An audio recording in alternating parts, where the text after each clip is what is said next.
आप कहाँ पे खड़े हैं इस समय?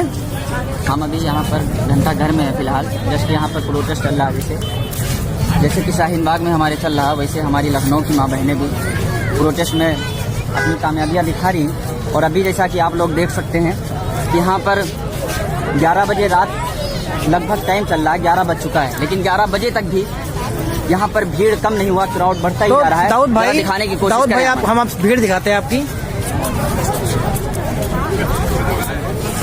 11 बजे का क्राउड है, घंटा घर के नीचे लोग हैं और बहुत ही तादाद में भीड़ है।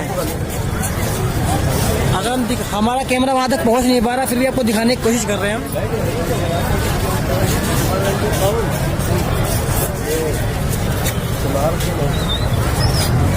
तो जैसा कि दाऊद भाई आपने देखा कि यहाँ पे भी बहुत सारी भीड़ जमा हुई है। इस पे मुद्दे पे क्या कहना चाहते हैं आप? इस पर कहना क्या चाहते हैं, ये अगर भीड़ जमा हो रही है तो ये बहुत खुशी की बात है। और मैं समझता हूँ उन्होंने ये काम किया है, लेकिन इस काम से मैं बहुत ज़्यादा खुश हुआ हूँ इस वजह से कि चलो देर से ही सही लोग जागे, तो अब लोगों को समझ में तो आया। इस बात से मुझे बहुत ज़्यादा खुशी है। और ये भीड़ उस वक्त तक कम नहीं हो सकती, मैं इस बात को लिखित में दे सकता हूँ। ये भीड़ उस वक्त तक कम नहीं हो सकती जब तक ये CAA और NRC रिजेक्ट नहीं हो जाता, ये खत्म नहीं हो जाता, तब तक ये भीड़ खत्म नहीं हो सकती, मैं दावे के साथ कह सकता हूँ। तो यहाँ का जज्बा जो आपने देखा उसके बारे में कुछ? मैं सलाम करता हूँ अपनी माँ बहनों के जज्बे को। मैं सलाम करता हूँ उन तमाम ऐसी बूढ़ी माओं को जिनको मैं नहीं जानता, वो मुझे नहीं जानती, लेकिन फिर भी मैं उनके जज्बे को सलाम करता हूँ कि वो अपना ज़्यादा से ज़्यादा वक्त इस प्रदर्शन में, इस प्रोटेस्ट में दे रही है। मुझे बहुत अच्छा लगा। और मैं तो ये कहता हूँ कि ये जो प्रोटेस्ट यहाँ घंटा घर में चल रहा है, ये पूरी दुनिया के अंदर गूंजे और लोगों को पता चले कि लोगों ने इसका विरोध क्यों किया। भले ही ये लागू हो जाए, लेकिन हमें ये प्रदर्शन नहीं रोकना है, इसलिए क्योंकि हमें बुज़दिली का सबूत नहीं देना है। हमें इस बात का सबूत नहीं देना कि हम सो रहे हैं। अब हमें ये बताना है कि हम भी जग रहे हैं। अभी तक मेरी कौम सो रही थी, मैं मानता हूँ, इसलिए हमारी कौम के हाल ये हुए हैं, लेकिन अब हमारी कौम जाग चुकी है और उन लोगों को भी समझ में आ जाएगा जो हमारी कौम को सोता हुआ समझ रहे थे। और इस बात की हमें बहुत ज्यादा खुशी हुई कि इस बिल के विरोध में सिर्फ मुसलमान कौम नहीं, सिर्फ ये एक कम्युनिटी नहीं, बल्कि हिंदुस्तान की तमाम कम्युनिटी मिलकर इसका विरोध कर रही है। इस बात की मुझे बहुत ज्यादा खुशी हुई।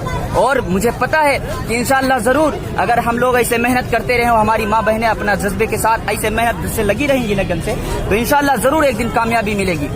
और मैं कुछ नहीं कहना चाहता हूँ लोगों को, मैं अपनी जबान में क्या कहूँ, मैं खुद समझता हूँ। जैसा कि वो आकर कह कर कहे कि कोई कुछ भी कर ले, ये खत्म नहीं हो सकता। ये एक हिसाब से धमकी दी गई। अगर यही बात वो प्यार वाले अंदाज में कहते तो मेरे भाई ये जरूर खत्म हो जाता, अपने आप भीड़ खत्म हो जाती। लेकिन वो चैलेंज कर रहे हैं तो हमें उनके इस चैलेंज को मंजूर है। और सरकार जनता को कमजोर समझती है? जनता कमजोर नहीं है, ये उनकी गलतफहमी है। कोई जनता कमजोर नहीं है। ये तुम भूल गए हो कि आज जिस कुर्सी पर, जिस साहिब मसरत पर तुम हुए हो, ये तुम्हें जनता ने पहुंचाया है, तो वही जनता तुम्हें नीचे मिट्टी में भी मिला सकती है। मिट्टी में मिलाना जनता बहुत आसानी से जानती है। अभी वक्त है, जितना उछलना है उछल लो। वो क्या कहते हैं ना कि मैं कुछ नहीं कहना चाहता, मैं सिर्फ इतना कहना चाहता हूँ कि लश्कर भी तुम्हारा है, सरदार भी तुम्हारा है। ध्यान दीजिएगा फुरकान भाई, कि लश्कर भी तुम्हारा है, सरदार भी तुम्हारा है। तुम झूठ को सच लिख दो, अखबार भी तो तुम्हारा है। लेकिन अब ये जुल्म का दौर ज्यादा दिन नहीं रहने वाला। अब मजलूम का खून ज्यादा दिन नहीं बहने वाला। चीर के जिगर नूर फिर आएगा। अगर तुम हो कारून फिरौन, तो ये समझ लेना कोई मूसा बनकर जरूर आएगा। समझने वाली चीजें हैं, हम खुद समझ जाएं। तो आप कहाँ से आए हैं, कुछ बता सकते हैं? हम तो कहीं से नहीं आए हैं, हम तो लखनऊ के अतराफ में ही रहते हैं। मैं सीतापुर का हूँ। अच्छा।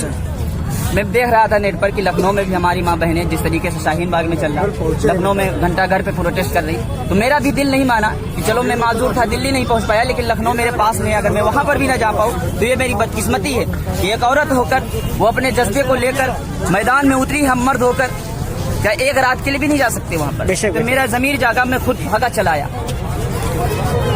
और बहुत अच्छा लगा यहाँ पर आकर। मुझे बहुत ज्यादा खुशी हुई। और ये 11 बजे का वक्त है और क्राउड बढ़ता ही जा रहा। ये बहुत खुशी की बात है। इससे ये पता चल रहा है कि जरूर इंशाल्लाह इसका ना एक दिन हल जरूर निकलेगा। उनकी कोई भी साजिशें हों, उनकी कोई भी चालें हों, हमें उससे कोई मतलब नहीं। लास्ट में हमें इसका बाइकआउट करना है बस हम इस बाइकआउट के लिए आए हैं, इंशाल्लाह वो जरूर बाइकआउट हो तो किस चीज पे धरना दे रहे हैं यहाँ पे लोगों? हम यहाँ पर एनआरसी के विरुद्ध में, आप भी जानते हैं, और ये जो बिल पास हुआ नया CAA, इसके विरुद्ध में हम यहाँ पर आए और हमारी माँ बहनें प्रोटेस्ट कर रही। और हमें सरकार से कोई मांग नहीं, हमें क्या जरूरत है, हम सिर्फ अपने लिए नहीं लड़ रहे हैं, हम अपनी कौम के लिए नहीं ये प्रोटेस्ट कर रहे हैं, हम हिंदुस्तान की तमाम आवाम के लिए प्रोटेस्ट कर रहे हैं। बेशक बेशक। हम सिर्फ कौम को, हम राजनीति वाले नहीं हैं, हम नेता नहीं है कि सिर्फ एक कौम को लेकर चलेंगे, हमें कोई वोट बैंक बनाना है। ये बस इस दिल के अंदर तमाम भारत के अंदर रहने वालों का दर्द है, बस इसलिए हम लोग इस प्रोटेस्ट में शामिल हुए। और मुझे इससे क्या लेना देना। आखिरी शायर क्या मैं उनसे क्या बोलूं, मैं सिर्फ एक राहत इंदौरी का शेर है, मैंने उसका मजमून तसर्रुफ किया कुछ इस अंदाज में कि ये हकीकत है कोई दास्तां थोड़ी है, ये हकीकत है कोई दास्तां थोड़ी है, किसी के बाप का हिंदुस्तान थोड़ी है। बेशक बेशक बेशक। इसे चलाने को दिमाग चाहिए साहब, इसे चलाने को दिमाग चाहिए साहब। ये देश है, कोई चाय की दुकान थोड़ी है। बहुत बढ़िया बहुत बढ़िया। ये चीज समझने वाली है मेरे भाई, वो इस देश को चाय की दुकान समझकर खेल रहे हैं लोगों के साथ। वो सिर्फ मैं सिर्फ यहाँ तक ये समझता हूँ, मैं कुछ भी नहीं जानता हूँ, कि वो सिर्फ और सिर्फ इस जनता से खेल रहे हैं। उनका यही सिर्फ हर एक सही मुद्दे से डाइवर्ट करना होता है कि कोई भी जब मुद्दा होता है तो कुछ ना कुछ ऐसा जरूर लाते हैं कि पूरी हिंदुस्तान की आवाम हकीकत के मुद्दे होते हैं देश के अंदर के, हम उससे डाइवर्ट हो जाते हैं, हमें उसका बात का पता भी नहीं चलता कि हमारे साथ हो क्या है। हमें डाइवर्ट किया जा रहा है, हमें सरासर डाइवर्ट किया जा रहा है। मैं ये तहकीक के साथ कह सकता हूँ कि हमें सरासर डाइवर्ट, कोई इसमें जरूर लंबी चाल है और उस लंबी चाल से हमें उस मुद्दे से हटाकर हमें इस मुद्दे में फंसाया जा रहा है, हमें इसमें डाइवर्ट किया जा रहा है कि हम इसी में फंसे रहें और वो अपनी चाल में कामयाब हो जाए। ठीक है दाऊद भाई, थोड़ा सा हम भीड़ दिखा देते हैं लोगों को। हाँ दिखाइए, 11 बजे का टाइम है मेरे भाई, क्राउड